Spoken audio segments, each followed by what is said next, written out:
नमस्कार, वंदे मातरम। मैं हूं श्याम गिरी। आप देख रहे हैं हमारा चैनल मुद्दा भारत का। मुद्दा भारत का यानी मुद्दा आपका। मुद्दा है महाराष्ट्र विधानसभा चुनाव का। जी हाँ, महाराष्ट्र विधानसभा चुनाव अक्टूबर या नवंबर में लगने वाली है, लेकिन तैयारियां शुरू हो गई है और इसी हिसाब से सर्वे भी आने शुरू हो गए हैं। तो हमारे सहयोगी दयानंद नेने जी हैं, जो राजनीतिक विशेषज्ञ हैं। इन्होंने अपनी तरफ से सर्वे कराया है और पूरे महाराष्ट्र में जो 288 यानी 288 जो सीटें हैं उसके ऊपर एकदम एक्सक्लूसिव सर्वे उन्होंने लाया है। और हम इनसे जानने की कोशिश करेंगे कि आखिर में महाराष्ट्र में जो लड़ाई है महाविकास आघाड़ी और महायुति के बीच किस तरह की होने वाली है, क्योंकि यह लड़ाई जो है लोकसभा चुनाव के परिणाम के बाद काफ़ी कुछ बदल गया है। पहले एक तरफा लड़ाई देखी जा रही थी, लेकिन अब जो चुनाव परिणाम आए लोकसभा का, उसके बाद जो है स्थिति और परिस्थिति दोनों ही बदल गई है। और जो है देखा जा रहा है कि दोनों मतलब महायुति और महाआघाड़ी में कांटे की टक्कर होती हुई दिख रही है। लेकिन सर्वे क्या कहता है एक इसके ऊपर हम जानेंगे। सर, स्वागत है आपका हमारे चैनल में। आपके लिए आपको मैं बहुत बहुत धन्यवाद देता हूं। आपने भी जो सर्वे किया है जरा हमारे दर्शकों को बताइए, क्योंकि सब लोग जानना चाहते हैं कि महाराष्ट्र की स्थिति क्या बन रही है। क्योंकि काफ़ी सरकार ने जो है योजनाएं लाई है, काफ़ी कुछ जैसे लाडली बहना योजना लाई और भी चीज़ें सब आ रही हैं। तो उसके मद्देनजर जो एक विडंबना भी हुई कि छत्रपति शिवाजी महाराज की मूर्ति जो है खंडित हुआ और उसमें भी महायुति का थोड़ा सा नाम खराब हुआ है। तो ऐसे जो स्थिति परिस्थिति जो बनती बिगड़ती जा रही है, तो सर्वे क्या कहता है इसमें आपका? नमस्ते, वंदे मातरम। श्याम जी, इस विषय पे अपनी बातचीत शुरू करने के पहले मैं दर्शकों के सुविधा के लिए 2-3 चीज़ें स्पष्ट करना चाहता हूँ। खास करके लोकसभा के चुनाव के नतीजों के बाद जो परिस्थिति उभर के आई है उस सिलसिले में जी सबसे पहले हम जो सर्वे करते हैं, ये सर्वे का मतलब क्या होता है कि हम लोगों के बीच जाते हैं और हमारा एक क्वेश्चनर होता है जिसमें एक पर्ची दी जाती है लोगों को। आजकल हम उनके व्हाट्सएप पे भी भेजते हैं। उसमें कुछ सवाल होते हैं जी, और वो सवालों का जो जवाब आता है उसका संकलन किया जाता है और उसमें से वो जिस एरिया में हुआ है सर्वे, वो एरिया में जैसे महाराष्ट्र में अभी 35 जिले, तो हमने 35 जिलों में अलग अलग जगह पे जाके किया। तो उसमें सारा संकलन करके जोड़ के फिर परिस्थिति क्या उभर के आई है इसकी जानकारी हम लोगों को देते हैं। अभी ये बिल्कुल ज़रूरी नहीं होता कि जो सर्वे में आता है वैसा ही नतीजा आए जी। जैसे हमने इस बार लोकसभा में देखा कि लोकसभा में सभी मतलब जितने भी पोलस्टर जिसको कहते हैं या तो सर्वे बनाते हैं उनको कहते हैं, उनके सारों के सर्वे चौपट हो गए थे। बिल्कुल। तो एग्जिट पोल भी चौपट हुए। वही सर्वे, एग्जिट पोल और सर्वे एक ही है। एक सर्वे जो अपन ने किया है वो प्री पोल किया है, एग्जिट पोल पोस्ट पोल होता है, मतलब चुनाव के बाद में किया जाने वाला, चुनाव प्रक्रिया के बाद। अभी तो हम जो आपको बता रहे हैं वो हमने जो सर्वे किया वो 16 से 25 अगस्त के बीच में किया। तारीख इसलिए चुनी गई, हमारा पहला सर्वे हमने जो बताया था आपको वो 1 जुलाई में हमने उसका नतीजा बताया था। अभी लगभग 45 दिनों के बाद में यह हमने दूसरा सर्वे किया। वो इसलिए किया क्योंकि 16 से 25 के पहले जस्ट 15 अगस्त को लाडकी बहन योजना के 2 किस्तें सारी बहनी मतलब महिलाएं जो थी उनके खाते में जाके जमा हो गई थी। और हम ये देखना चाहते हैं कि 2 किस्तें लाडकी बहन योजना के मिलने के बाद क्या महिलाओं के सरकार के प्रति जो देखने का रवैया है उसमें कुछ बदल आया है, क्या उनका रवैया सरकार के प्रति थोड़ा सॉफ्ट हुआ है या तो थोड़ा पॉजिटिव बना है क्या। अभी इसमें ये सर्वे दूसरा सर्वे है जो लगभग 2 महीने पहले किया गया है चुनाव का। हमारा तीसरा भी आने वाला है। मैं विस्तृत इसलिए बताना चाहता हूं कि काफ़ी लोग सर्वेओं को आजकल सर्वे गलत आते हैं, बात करते हैं। मैं उसके ऊपर 1 मिनट आपसे बात करना चाहता हूं। लोकसभा के सर्वे गलत क्यों गए? तो लोकसभा में भारतीय जनता पार्टी को सीटें कम होने के 2 राज्य कारण बने। एक था उत्तर प्रदेश और दूसरा था महाराष्ट्र। ये 2 राज्यों में उत्तर प्रदेश में लगभग 30 सीटें और महाराष्ट्र में लगभग 20 सीटें भारतीय जनता पार्टी की कम हो गई, जिसकी वजह से 50 सीटों की मार गिरी और सीधे 303 से भारतीय जनता पार्टी 240 तक आके खड़ी हो गई। अगर ये 50 सीटें आ गई होती तो उनका BJP बहुमत में थी बीजेपी, खुद के बलबूते पे बहुमत में आती। अभी आप या लोग सवाल करते हैं कि पोलस्टर्स या तो सर्वे करने वाले जो लोग थे उनको ये दिखा क्यों नहीं कि ये जो वेव बीजेपी के खिलाफ यूपी में है और महाराष्ट्र में है। तो मैं आपको एक बात बोलना चाहता हूं, इसकी वजह एक ही है, अपने देश के लोगों की समझदारी और लोकशाही अपनी इतनी अच्छी देश में, मतलब क्या बोलते हैं उसको, it has evolve, democracy has evolve so nicely. अपने यहाँ पे लोकशाही का इतना अच्छी तरह से फैला हुआ है कि आप देखो यूपी और महाराष्ट्र में एक चीज कॉमन थी जी, जो भारतीय जनता पार्टी को मालूम नहीं गिरी और मार पड़ी उनको, क्या थी? तो दलित वोट जो था या समाज के आखिरी तबके के लोगों का, निम्न स्तर के तबके के लोगों का जो वोट था और उसके साथ में मुसलमानों जो वोट था, वो इकट्ठा आए। उन्होंने एक गट्ठा एक पार्टी को, मतलब जो बीजेपी को हरा सकती है, वो उम्मीदवार को उन्होंने वोट किया और बीजेपी हार गई। उसका कारण यही था ना, जो नहीं मैं आपको नहीं, कारण जो भी थे, संविधान का कारण होगा या और भी कुछ कारण होंगे, मैं आपको बताना चाहता हूं अपना। हम कहते हैं कि दलित हो या निम्न स्तर का जो आखिरी तबके का आदमी हो, वो भी कितना समझदार है। देखो उन्होंने पूरे 2-3 महीने का जो कैंपेन चला लोकसभा का, उस दौरान हमारे मन में क्या है इसकी भनक भी लगने नहीं दी, ना पोलस्टर्स को, ना सर्वे करने वालों को, ना कोई पॉलिटिकल पार्टीज को, ना सोशल मीडिया को, और ना सोशल मीडिया को, किसी को। सरकार ने या तो राजनीतियों ने जो भी उनको क्या कहते हैं, आमिष मराठी में कहते हैं, मतलब कुछ लालच दी होगी, वो सारी चीजें उन्होंने ले भी ली और वोटिंग करते वक्त अपने मन से उन्होंने वोट किया। और इसकी वजह से जो आखिरी तबके के वोटर जो थे, उन्होंने अपनी जो समझदारी दिखाई, जिसकी भनक भी उन्होंने लगने नहीं दी, ये एक ही वजह थी कि सारे एग्जिट पोल्स गलत निकले। यूपी और महाराष्ट्र को आप बाजू में करोगे तो बाकी देश भर में जितने भी राज्य थे उसके सारे सर्वे जो थे वो बिल्कुल वैसे ही आए, सिर्फ यूपी और महाराष्ट्र के। और इसके लिए मैं सलाम करता हूं वो अपने देश के आखिरी सबसे निम्न स्तर के आदमी को, कि उसकी जो समझदारी है उसकी बिल्कुल सबने दाद देनी चाहिए। अभी हम आते हैं हमारे इस सर्वे के ऊपर।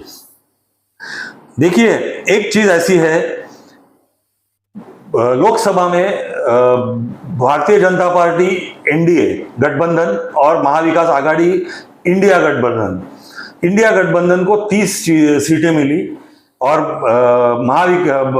भारतीय एनडीए को 17 सीटें मिली 48 में से, और एक इंडिपेंडेंट चुन के आए जो बाद में कांग्रेस में चले गए, तो उनकी सीटें 31 हो गई। अभी जो हमने जिस दौरान सर्वे किया और उसका जो हमको नतीजा मिला है, रिस्पांस मिला है, वो आपको, क्योंकि लंबी लिस्ट है, मैं आपको जिले का नाम, वहां पे कितनी सीट है और किसको कितनी मिलेगी, इतना ही सीमित रखूंगा। बाद में अगर वक्त रहे तो अपन थोड़ा ज्यादा विश्लेषण उसके ऊपर करेंगे। शुरुआत करते हैं नंदुरबार जिले की। नंदुरबार में 4 सीटें हैं और अपना सर्वे जो दिखा रहा है वो चारों की चारों सीटें महाविकास आघाड़ी जीतने जा रही है फिलहाल। दूसरा ये है धुले डिस्ट्रिक्ट, धुले जिला में है 5 जगह, 5 सीटें हैं धुले जिला में, और जो सर्वे दिख रहा है अपना, उसमें से 3 सीटें महाविकास आघाड़ी और 2 सीटें महायुति को मिलने वाली है। तीसरा जलगांव जिला है, जलगांव जिला में 11 जगह है, 11 जगहों में से जो अभी सर्वे दिख रहा है उसमें से 7 सीटें महायुति को मिलने वाली है और 4 सीटें महाविकास आघाड़ी को मिलने वाली है। फिर आता है चौथा जिला बुल्ढाना में 7 सीटें हैं जिले में, उसमें अभी जो चित्र दिख रहा है 4 सीटें महायुति को मिलने वाली है और 3 सीटें महाविकास आघाड़ी को मिलने जा रही है। फिर आता है अकोला जिला जिसमें 5 सीटें हैं, 5 सीटों में से 4 सीटें महाविकास आघाड़ी को मिलेगी और 1 सीट महायुति को मिलती दिख रही है। फिर हम जाएंगे वाशिम जिले पे। वाशिम में 3 सीटें हैं और उसमें से 2 सीटें महाविकास आघाड़ी को मिलने की दिख रही है, 1 सीट महायुति को मिल रही है दिख रही है। फिर अमरावती जिला आता है। अमरावती जिले में 8 सीटें हैं। 8 सीटों में से 6 सीटें महाविकास आघाड़ी को मिलती दिख रही है, 2 सीटें अन्य लोगों को मिलने वाली है। मतलब यहाँ पे महायुति को एक भी सीट मिलती हुई दिख नहीं रही है। फिर हम आएंगे वर्धा में। वर्धा में 4 सीटें हैं। 4 सीटें में से 2 सीट महायुति को और 2 सीटें महाविकास आघाड़ी को मिलने वाली है। 50-50 है। यहाँ पे 50-50 होता दिख रहा है। फिर आते हैं सबसे बड़ा एरिया, जो एरिया मेरे हिसाब से ये इलेक्शन का रुख बदलने वाला है, वो है विदर्भ का एरिया। तो विदर्भ में नागपुर पहला जिला हम देखते हैं। 12 सीटें हैं उसमें। 12 सीट में से 8 सीट महाविकास आघाड़ी को मिलती दिख रही है, 4 सीट महायुति को मिलती दिख रही है, और ये 4 सीट में से 1 सीट उप मुख्यमंत्री देवेंद्र फडणवीस जी की है। फिर आते हैं भंडारा जिले पे। भंडारा में 3 सीटें हैं। तीनों सीटें महाविकास आघाड़ी को मिलती हुई दिख रही है। फिर गोंदिया पे हम आते हैं। गोंदिया में 4 सीटें हैं। चारों सीटें महाविकास आघाड़ी जीती हुई दिख रही है। फिर गढ़चिरौली में जाते हैं हम लोग। गढ़चिरौली एक मागास एरिया जिसे कहते हैं, बैकवर्ड्स एरिया है, आदिवासी एरिया है ज्यादा करके। तो उसमें 3 सीटें हैं। तीनों सीट महाविकास आघाड़ी को मिलती हुई दिख रही है। फिर हम चंद्रपुर में आएंगे। चंद्रपुर में आपको मालूम है राज्य के ज्येष्ठ नेता सुधीर मुनगंटीवार बीजेपी के खड़े थे, और उनको प्रतिभा धानोरकर जो कांग्रेस की थी, उन्होंने एमएलए थी लास्ट टाइम। बाळा धानोरकर जो मतलब एमपी चुन के आए थे, उनकी पत्नी थी, उन्होंने बड़ी करारी मात दी थी। 2,65,000 वोट से सुधीर मुनगंटीवार हार गए थे लोकसभा चुनाव में। तो यहाँ पे 6 सीटें हैं चंद्रपुर में। लोकसभा का ही चुनाव का एक रेप्लिका दिख रहा है। 5 सीटों पे महाविकास आघाड़ी जीतेगी, 1 सीट महायुति जीतेगी। वो बल्लारपुर की सीट है, जो स्वयं सुधीर मुनगंटीवार वहां पे उम्मीदवार होते हैं। तो वो अगर वहां से चुनाव लड़ेंगे तो वो जीत जाएंगे, ऐसे दिख रहा है। फिर यवतमाल जिले पे आते हैं। यवतमाल जिले में 7 सीटें हैं। 7 में से 5 सीटें महायुति। अच्छी न्यूज है महायुति के लिए। 5 सीटें महायुति दिख रही है जीती हुई। 2 सीटें महाविकास आघाड़ी जीतेगी ऐसे लग रहा है। फिर आते हैं नांदेड़ जिले पे। अशोक चव्हाण जी का स्ट्रांग होल्ड, और बड़ी उम्मीद से अशोक चव्हाण जी को बीजेपी ने अपने पक्ष में एंट्री दी थी। आज एंट्री ली और दूसरे दिन ही उनको राज्यसभा का सदस्य चुना गया, भेजा गया राज्यसभा पे। वो नांदेड़ में 9 सीटें हैं। अशोक चव्हाण जी को लिया बीजेपी ने, उसका बिल्कुल कुछ भी फायदा नहीं हो रहा है। 6 सीटें महाविकास आघाड़ी जीती हुई दिख रही है, और 3 सीटें महायुति जीतने वाली ऐसे दिख रहे हैं। फिर आएंगे हिंगोली में। हिंगोली में 3 सीटें हैं। 2 सीटें महायुति जीतेगी, 1 सीट महाविकास आघाड़ी जीतती हुई दिख रही है। फिर आते हैं परभणी पे। परभणी में 4 सीटें हैं। चारों सीट महाविकास आघाड़ी जीतती हुई दिख रही है। ये सब विदर्भ के हैं? नहीं, अभी ये विदर्भ और मराठा की ओर हम आ रहे हैं। फिर आते हैं जालना में। जालना में 5 सीटें हैं। राव साहेब दानवे जालना से लड़े थे। जालना में इनका आंदोलन का बहुत बड़ा प्रभाव है, मनोज जरंगे के मराठा आंदोलन का।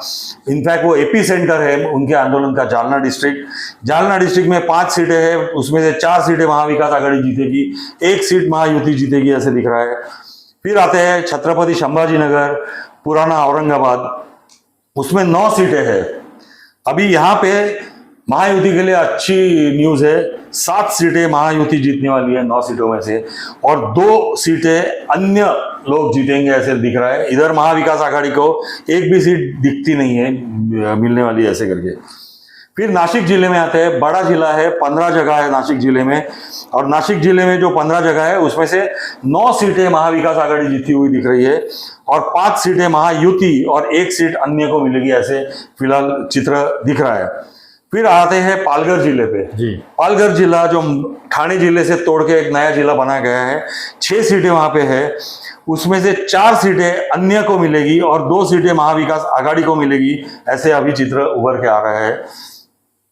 फिर आते हैं मुख्यमंत्री के होम ग्राउंड पे, ठाणे जिले पे 18 सीटें हैं। बड़ा जिला ठाणे जिला, मुख्यमंत्री का होम ग्राउंड।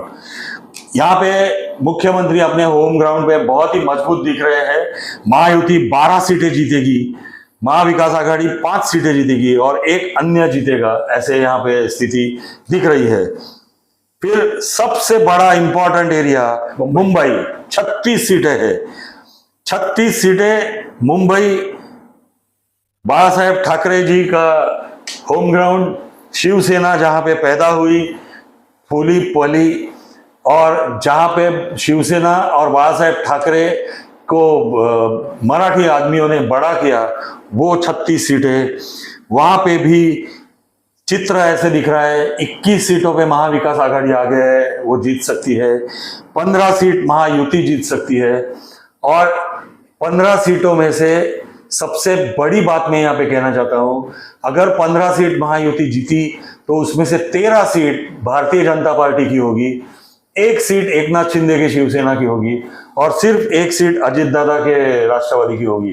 तो मुंबई में जो भी हार जीत है वो सारी की सारी भारतीय जनता पार्टी की है। जी जी। उनके जो 2 सहयोगी दल है उनका भारतीय जनता पार्टी को मुंबई में बिल्कुल उपयोग नहीं है और फायदा भी नहीं है। फिर जाते हैं रायगढ़, कोंकण और रायगढ़ जिले में 7 सीटें हैं, उसमें से 6 सीटें महायुति जीतती हुई दिख रही है और 1 सीट महाविकास आघाड़ी जीतती हुई दिख रही है।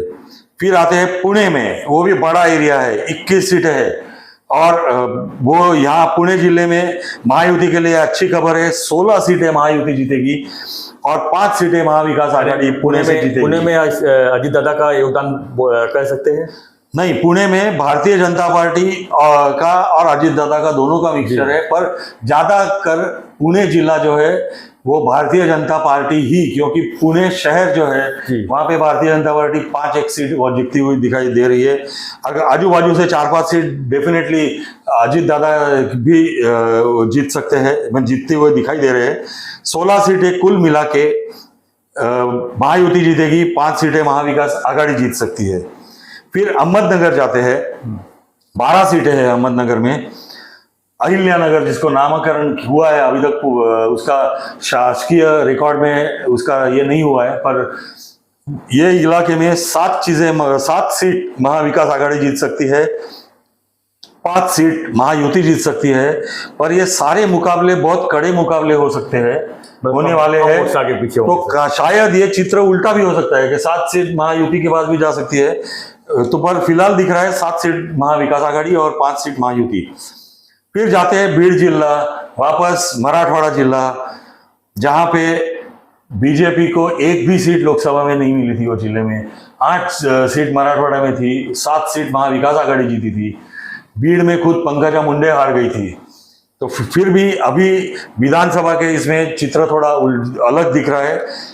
6 सीटों में से 3 सीट महाविकास आघाड़ी को और 3 सीट महायुति को मिलेगी, ऐसा चित्र अभी उभर के आ रहा है। फिर आते हैं लातूर में, लातूर में भी 6 सीट है, यहाँ पे 4 सीट महाविकास आघाड़ी, 2 सीट महायुति जीतेगी, ऐसा चित्र है। फिर आते हैं धाराशिव में, धाराशिव में 4 सीटें हैं, उसमें 2 सीट महाविकास आघाड़ी और 2 सीट महायुति। फिर सोलापुर जिले में आते हैं, 11 सीटें हैं वहां पे 7 सीटें महाविकास आघाड़ी और 4 सीटें महायुति जीतती हुई दिख रही है। फिर आते हैं सातारा में, 8 सीटें हैं, 4 सीट महायुति और 4 सीट महाविकास आघाड़ी जीतेगी, ऐसे 50-50 है दिख रहा है। फिर रत्नागिरी जाते हैं, कोंकण में वापस, वहां पे 5 सीटें हैं, 3 सीटें महायुति जीतेगी और 2 सीटें महाविकास आघाड़ी जीत सकती है। सिंधुदुर्ग में 3 सीटें हैं, वहां पे 2 सीटें महायुति जीतेगी, 1 सीट महाविकास आघाड़ी जीत सकती है, ऐसे दिख रहा है। फिर जाते हैं कोल्हापुर, कोल्हापुर में 10 सीटें हैं, 10 सीटों में से 8 सीटें महाविकास आघाड़ी जीत सकती है और सिर्फ 2 सीटें महायुति जीत सकती है। कोल्हापुर के बाद में सांगली है, सांगली में 8 सीटें हैं, 8 सीटों में से 6 सीटें महाविकास आघाड़ी जीतेगी, 2 सीट महायुति जीतेगी, ऐसे दिख रहा है। यह है टोटल सारे जिलों का एक हमने रनिंग कमेंट्री की थी, तो ये उसका अवलोकन हमने किया हुआ है। तो 288 में से अभी जो चित्र हमें दिख रहा है उसमें 152 सीटें ये महाविकास आघाड़ी जीतती हुई दिख रही है, 123 सीटें महायुति जीतती हुई दिख रही है और 13 सीटें अन्य लोग जीतेंगे, ऐसे दिख रहा है। अभी इस चुनाव के बारे में टोटल सीट वाइज, जिले वाइज हमने सीटें तो बता दी। हमें ये सर्वे हमने कैसे किया उसका एक छोटा सा जल्द में आपको सबको बता दूं, ये जो सर्वे हमने किया, ये सर्वे जैसे पहले बताया 16 अगस्त से लेके 25 अगस्त तक हमने ये सर्वे किया। आज तारीख है 3 तारीख, हमने कल 2 सितंबर को इसको पब्लिश किया था। ये सर्वे एम्पिरिकल सर्वे और मास सर्वे दोनों सर्वेयों का मिश्रण करके हमने ये सर्वे किया था। और ये सर्वे में हमने लोगों को 3 ऑप्शन रखे थे। आप, क्योंकि अभी तक सीट का बंटवारा नहीं हुआ है, ना कैंडिडेट कौन से कहाँ खड़े होंगे हमें मालूम है, तो हमने लोगों को पूछा कि आप 3 सवाल मतलब 3 ऑप्शन दिए, या तो आप महायुति, या तो महाआघाड़ी, या तो अन्य। हम ये कह सकते हैं कि ये सर्वे हुआ है पार्टी वाइज हुआ है, किस पार्टी को आघाड़ी वाइज, हाँ आघाड़ी वाइज हुआ है, या तो महायुति, या तो महाआघाड़ी, या तो अन्य। मनसे ने जो घोषणा की है कि वो 250 सीटें खुद के बलबूते पे लड़ेगी, फिर भी उसकी क्या बोलते कंफर्मेशन नहीं मिलने से हमने मनसे को भी अन्य अदर्स के गुट में डाल दिया था। अभी एक मैं डिस्क्लेमर देना चाहता हूं इसमें, ये हमने जो सर्वे किया वो मतलब अभी अगर चुनाव हुए तो क्या चित्र उभरेगा इसके ऊपर है। अगर आने वाले 2 महीनों में कुछ बड़ी सियासी फेरफार महाराष्ट्र में हो जाती है, या तो किसी आघाड़ी में कोई जोड़ तोड़ हो जाती है, तो ये पूरा चित्र बदली हो सकता है। ये डिस्क्लेमर में सबसे पहले अभी आप सबको सामने बताना चाहता हूं। आपने सवाल क्या पूछे थे वो रह गया अभी, वो पॉइंट हमने सवाल लोगों को ये पूछे थे, पहले जो हमने लोगों को सवाल किया था वो, आप महायुति की जो लास्ट 2 साल से कामगिरी है उससे आप संतुष्ट है कि नहीं। तो उसमें हमको 28% लोगों ने हम संतुष्ट, बहुत अच्छी तरह से संतुष्ट है बताया। 20% लोगों ने वी आर सेटिस्फाइड, मतलब सेटिस्फैक्ट्री परफॉर्मेंस है ऐसे बताया। 20% लोगों ने खराब परफॉर्मेंस है ऐसे बताया, और 21% लोगों ने वी आर नॉट सेटिस्फाइड। 11% लोगों ने हम इसके ऊपर कोई भी राय नहीं दी। दूसरा सवाल जो हमने उनको किया था, आपके हिसाब से कौन से मुख्य मुद्दे रहेंगे इस चुनाव के लिए, तो उसमें 16% लोगों ने प्राइस राइज, भाववार ये बताया, महंगाई। 18% लोगों ने बेरोजगारी बताया। 24% लोगों ने महिलाओं की सुरक्षिता के बारे में अपनी राय प्रकट की। 22% लोगों ने कायदा और सुव्यवस्था ठीक नहीं है इसके बारे में बताया हमको। 20% लोगों ने बताया कि लाडली बहन योजना और अन्य जो दूसरी है लाड़का भाऊ योजना वगैरह, इनका भी असर इन चुनाव पे गिर सकता है ऐसे बताया। तीसरा सवाल था कि आपको अगर चुनाव होते हैं अभी तो आपको मुख्यमंत्री करके कौन आप पसंद करोगे, किसको पसंद करोगे। उसमें 23% लोगों ने देवेंद्र फडणवीस जी का नाम बताया। 21% लोगों ने उद्धव ठाकरे जी का नाम बताया। 18% लोगों ने एकनाथ शिंदे जी की पसंदी बताई। अजित दादा पवार और सुप्रिया सुळे, इनको प्रत्येक ही 7% लोगों ने ये किया, यानी टॉप पे फडणवीस जी हैं। और 2% लोगों ने नाना पटोले का नाम लिया, और लगभग 22%, ये बहुत बड़ी संख्या है, 22% लोगों ने बोला कि फिलहाल हम इसके ऊपर कुछ भी टिप्पणी नहीं करना चाहते। तो ये अगर सही देखेंगे तो फिलहाल देवेंद्र फडणवीस जी का नाम टॉप पे है, और उनके बहुत ज्यादा पीछे नहीं उद्धव ठाकरे जी भी है।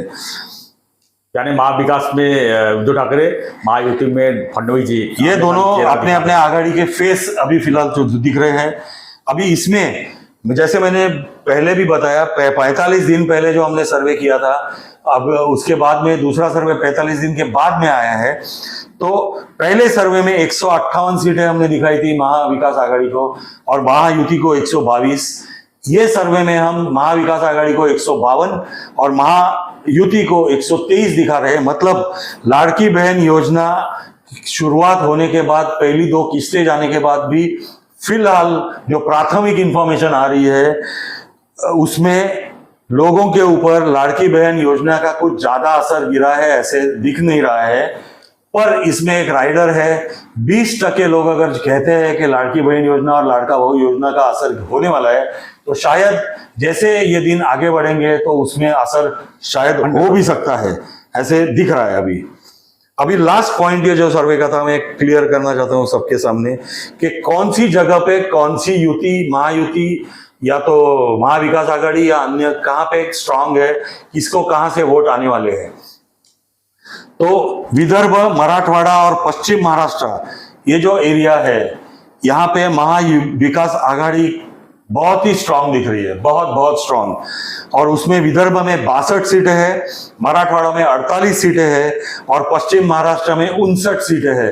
ये कुल मिला के 170 सीटें हैं, जहाँ पे महाविकास आघाड़ी की स्थिति बहुत ही मजबूत दिख रही है। उसके बाद में उत्तर महाराष्ट्र है, मुंबई है, ठाणे और कोकण और पुणे, ये सारा जो इलाका है, यहाँ पे मुंबई को हम बाजू में रखते हैं, पर उत्तर महाराष्ट्र, ठाणे, कोकण और पुणे, इन जगह पे महायुति की स्थिति महाविकास आघाड़ी की तुलना में बहुत ज्यादा मजबूत दिख रही है। मुंबई में 36 सीटें हैं, 21 सीटों में महाविकास आघाड़ी आगे चल रही है, 15 सीटों में महायुति मतलब भारतीय जनता पार्टी ही है, क्योंकि एक एक सीटें ही सिर्फ अजित पवार और एकनाथ शिंदे जी को मिलने वाली है। तो वहां पे कांटे की टक्कर चल रही है। और अगर लाड़की बहना चली तो मुंबई में बहुत छोटे छोटे मार्जिन से ये हो जाएगा। फिलहाल 21 और 15 जो भी दिख रहा है, ये चित्र थोड़ा बदल भी सकता है आगे जाके, ऐसे हम बताना चाहते हैं आपको। और सबसे बड़ी पार्टी में महाराष्ट्र में भारतीय जनता पार्टी उभर के आएगी ऐसे दिख रहा है। नंबर 2 की पार्टी कांग्रेस रहेगी, उसके बाद में शिवसेना उबाठा रहेगी, उसके बाद में शरद पवार जी की पार्टी रहेगी, फिर एकनाथ शिंदे जी की पार्टी और अंत में अजित दादा जी की पार्टी। ऐसे ये चित्र महाराष्ट्र का पूरा उभर के आएगा, ऐसे हमारे सर्वे में फिलहाल दिख रहा है। धन्यवाद देने जी, जो आपने ये सर्वे किया आपने और लोगों के सामने पेश किया। आपको मेहनत के लिए भी हम आपको बधाई देते हैं और हम उम्मीद करेंगे कि अभी चुनाव के लिए टाइम है, समय है, आचार संहिता मेरे ख्याल से अक्टूबर में लगेगा, उसके पहले भी हम एक सर्वे और दिखा सकते हैं और दिखाएंगे। आपके मेहनत के लिए हम आपको बधाई देते ही हैं। और खासकर दर्शकों जो इंतजार करते हैं, हमारे व्यूवर्स, उनके लिए भी एक अच्छी खबर है ये कि जो लड़ाई है ये जो है काफ़ी ऊपर नीचे की लड़ाई नहीं है। जिस तरह से बताया उन्होंने कि 123 और 152 ज़्यादा फर्क नहीं है, लेकिन चुनाव है, परिणाम कुछ भी कहता है। क्योंकि लोकसभा चुनाव भी हमने देखा कि किस तरह हम खबर बता रहे थे और किस तरह का उसका रिजल्ट आया। चुनाव है और चुनाव और क्रिकेट कुछ कहा नहीं जा सकता कौन किसके फेवर में चला जाए। तो इसके लिए लेकिन आप लोगों को भी एक सतर्कता रखनी पड़ेगी कि आप लोगों का जो प्रयास होता है कि वोटिंग ज़्यादा पड़े, लेकिन कई लोगों का शिकायत आती है कि उसमें नाम नहीं रहता है। तो आप लोग जो है अभी से तैयारी कीजिए और अगर ज़्यादा संख्या में वोट देना चाहते हैं तो अपना नाम चेक कर लीजिए, वो ऑनलाइन भी उपलब्ध रहता है। आप ऑनलाइन चेक करके अगर नाम नहीं है तो सबसे पहले उस प्रोसीजर को पूरा कीजिए और 100% वोटिंग करने का पूरा प्रयास कीजिए। क्योंकि कुछ कम्युनिटी के लोग जो है 100% वोट करते हैं और कुछ लोग जो है गायब हो जाते हैं और बाद में कहते हैं कि हम चुनाव का परिणाम जो है उल्टा सीधा हो गया। चुनाव का परिणाम उल्टा सीधा करने के पीछे जो है हम आम लोग ही हैं और ये चुनाव आम चुनाव होती है, हर एक का हक होता है, लोकतंत्र का एक हिस्सा है ये। और इस हिस्से में आप लोगों की भागीदारी बहुत ज़रूरी है, बहुत ज़रूरी है। इसके लिए आप जो है वोटिंग लिस्ट में आप ख्याल रखिए। सर, सोलापुर से भी एक हम बताना चाहेंगे, मैसेज आएंगे, कई फ़ोन आए हैं, वहाँ पर जो है कुछ कम्युनिटी के लोग जो है, अल्पसंख्यक लोग जो है हिंदू के मतलब पते पर वो अपना नाम चढ़ा के वहाँ पर वोटिंग बढ़ा रहे हैं। तो इससे भी शिकायत आई है, हम उसके ऊपर भी जानकारी निकालेंगे और उसके पुरावा भी जुटाएंगे। अगर ऐसा रहा तो सरकार को इसमें दखल देनी चाहिए और ये बहुत गंभीर विषय है। क्योंकि आपने देखा कि लोकसभा में 5-5 सीट जीतने के बाद जहाँ 6 विधानसभा क्षेत्र है, एक विधानसभा क्षेत्र की वजह से पूरा सीट गायब हो गई है। तो ऐसा अगर चीज़ें हो रही है और वो होनी ही है, क्योंकि लोकसभा का एक प्रैक्टिकल था वो, और अब जो विधानसभा में वो पूरी तरह से तैयारी करके चुनाव होगी, तो उसमें अगर इस तरह की बातें हैं तो ये सरकार को इसमें गंभीरता से लेनी चाहिए। खासकर जो प्रक्रिया में शामिल है उनको गिरफ्तार भी करना चाहिए, क्योंकि ये बोगस वोटिंग का जो मामला है काफ़ी गंभीर मामला है। ये लोकतंत्र की एक तरह से हत्या है। एक जोड़ में आपके कहने को ही कहना चाहता हूँ। लोकसभा में जैसे अभी श्याम जी ने बताया कि एक विधानसभा क्षेत्र में अगर बहुत ज़्यादा वोटिंग एक ही पार्टी को हुआ तो उसका प्रभाव बाकी के 5 जगह पे जो वोटिंग हुआ था उसके ऊपर गिर के ये विधानसभा क्षेत्र सीट लेके गया सारी की सारी लोकसभा इस लोकसभा की। एग्जाम्पल सोलापुर है, एग्जाम्पल मुंबई की जो उज्जवल निकम हार गए वो सीट है, धुले है, या तो मीर कोट, हाँ धुले की सीट है, तो ईशान्य मुंबई है। तो इस बार लोकसभा में इस बार विधानसभा में ये होने की संभावना थोड़ी कम है। उस वक्त क्या हुआ, वो एक ही लोकसभा सीट थी तो सबको एक ही जगह पे जाके वोट करना था। इस बार उनके जो एरिया है, प्रभाव क्षेत्र जो है, वो 6 असेंबली सीट में बंटने वाले हैं। तो बट फिर भी सतर्कता सबको रखनी है। बाद में रोने से अच्छा है फिलहाल सतर्क रहो, अपना 3 चीजें करो। कल उठ के अपना नाम वोटर लिस्ट में है कि नहीं चेक करो, अगर नहीं है तो इमीडिएटली अपना नाम अपने वोटर लिस्ट में डालने के लिए जहां पे भी ऑफिस है आपके एरिया के नजदीक में उधर जाइए, अपना नाम वोटर लिस्ट में इंक्लूड कीजिए। दूसरी बात, भले आपका वोटिंग का जो दिन होगा महाराष्ट्र में अभी तक डिसाइड नहीं हुआ है, वो कोई सैटरडे संडे के अगल बगल में भी होगा। पहले वोट डालना, बाद में छुट्टी मनाने जाना, छुट्टी मनाने के लिए जाने का नहीं। और तीसरा, अपने अपने बिल्डिंग में से हर आदमी ने तय करो, अपने बिल्डिंग में से सारे लोगों को मैं नीचे उतार के वोटिंग के लिए ले जाऊंगा।